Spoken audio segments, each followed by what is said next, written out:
Welcome back to Super Sentai Review, episode 391. We are here reviewing episodes 40 to 43 of Kyuranger. 40 is basically a standalone episode that leads into the next three episodes, which is the prologue to Endgame. 40 is like, right, we get this one last Q go, they get to the system, and the Administrator challenged him to a baseball game. Yes, because Sentai loves their baseball games, so play like normal rules, except that they can actually hit each other in a brief fight. And Stinger is ejected the game for causing violence, despite the fact that he's not the one instigated it. Yeah. So at one point, they actually do a grand slam. How do I know what a grand slam is? Because I've watched baseball. Yes. Those of you curious, what is a grand slam? Simply put, it's a home run. It's basically if you hit a home run, if all three bases are loaded. That's what's called a grand slam. According to my dad, at one point, the New York Mets, for 2 years, did not hit a grand slam, and yet one time, and then eventually they did. 2 years after the last one, they did. Yeah, that can happen. The grand slams are occasional things. Doesn't happen all the time. The best way to basically get a grand slam is you have everybody fill up all three bases and get the grand slam. There's even a bunt. Yes, a bunt is like sacrificing the ball and we get out. And eventually, of course, they do in fact get it, and they beat the minister who loves baseball. And by the way, this looks like an actual virtual stadium. We have like an electronic scoreboard, which for some reason this is why it's done in Japanese. Close up, it's done in English. Not sure why. It could be the subbers. It could be the reason for it. But great Sentai episode. Then we lead to a three-parter, which I'm basically calling the prologue to Endgame, because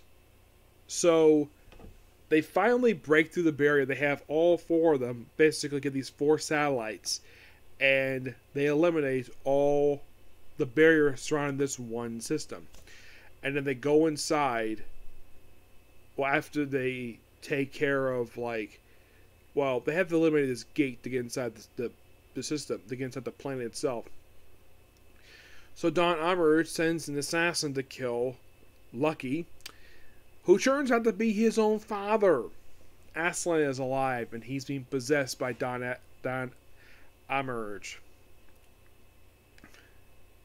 And the first person to find this out is Caesar, Lucky's little robot friend, and Gur finds out too, and eventually Lucky finds out after he slices the faceplate off, not the full helmet, just the faceplate off, and eventually the faceplate is come back in to be possessed by his own father, possessed by Don Emerich again, and Gur gets most seriously injured, but everyone basically gets healed up, and then also in this episode we debut a character known as the Southern Cross King.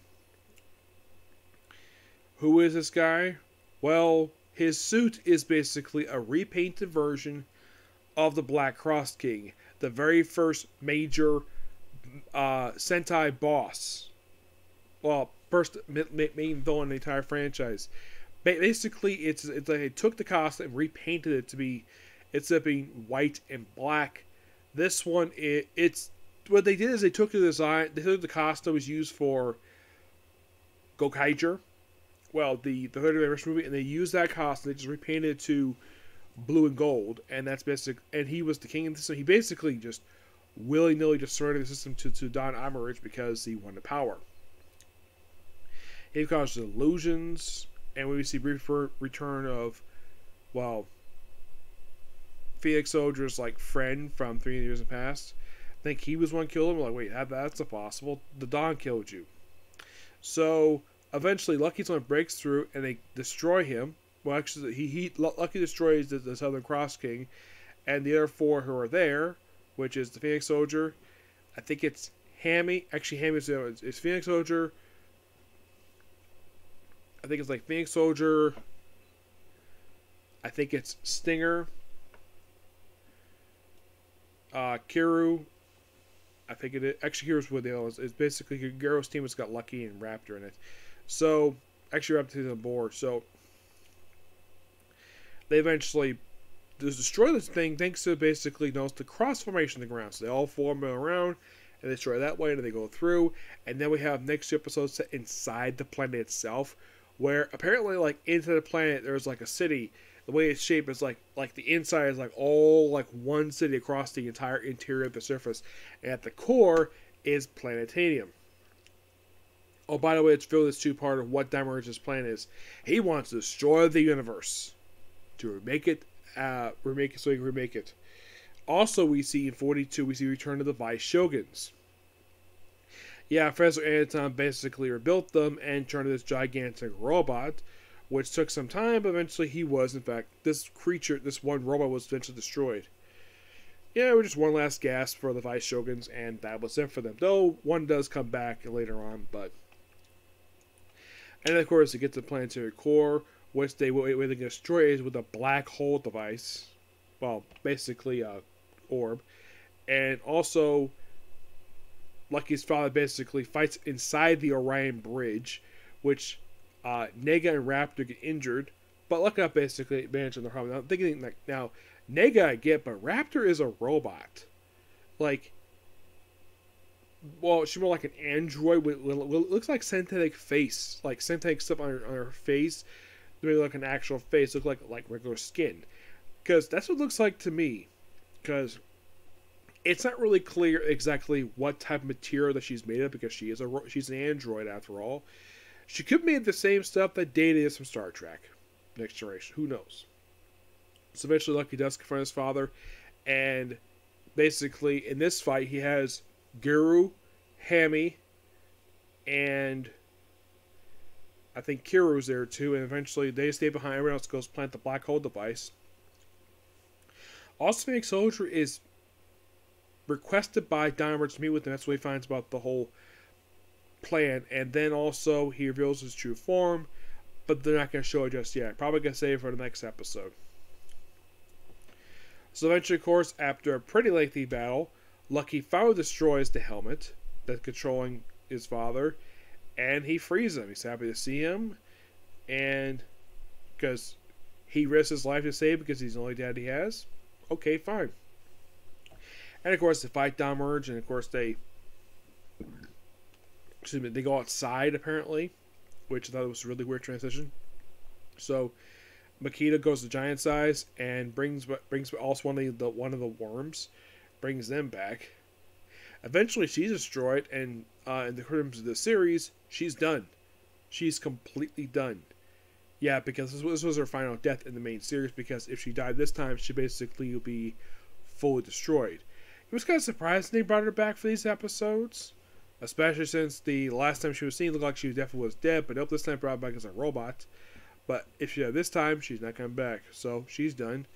And supposedly that Emerge is supposed to destroy it again, but he's still alive. And also, one thing that's happening with Phoenix Soldier is that when he's about to deal with Lucky's father, it looks like he's going to have a heart attack. Something's going on there. Interesting. So the planet itself is eventually destroyed, and Dom Emerge and Professor Anton are technically the only villains left, because now basically we're in the Endgame. We're getting close to wrapping the series up and basically into something else. Now, I was planning on doing an episode of Stinger with this one, but I really want to continue more episodes, so I decided to move that into after I finish watching the series. I'll watch that, and, well, there's a Space Squad movie I really want to see. I'll watch. So, those will be handled after the series is over. So, as of this particular video, I have 5 more to go. So, it's a small guarantee that tomorrow I will finish the series and then move on to something else. While I work on the movies, I probably will. If not tomorrow, I'll probably work on them Wednesday. Yep. I'm trying to think. What anything else? Of course, they get away, and that kind of wraps this thing here. But we're now, like, okay, so the supposedly the enemy base has been destroyed. Also, when they go inside the base, the tunnel looks like the very same tunnel that the Go Busters went into back in like episode 20 of their series. I thought that was interesting. Yes, looks very similar to the tunnel that was used for the Messiah base in hyperspace, which I found that to be interesting. It could be just the same parking garage. It's possible because Sentai loves shooting in parking garages. They love shooting there. They love shooting the coastline. And from what I can tell, shooting in the city, mostly in Tokyo, is very expensive. So that's why I shoot inside buildings or on rooftops. And my guess is the big fights are just basically inside of a soundstage, presumably, anyways. Yep. But that's going to be pretty much a particular view. Please be sure to like, comment, subscribe, turn notifications, and do not hit that dislike button. Well, tomorrow hopefully I'll cap this off. Okay, next video. Bye.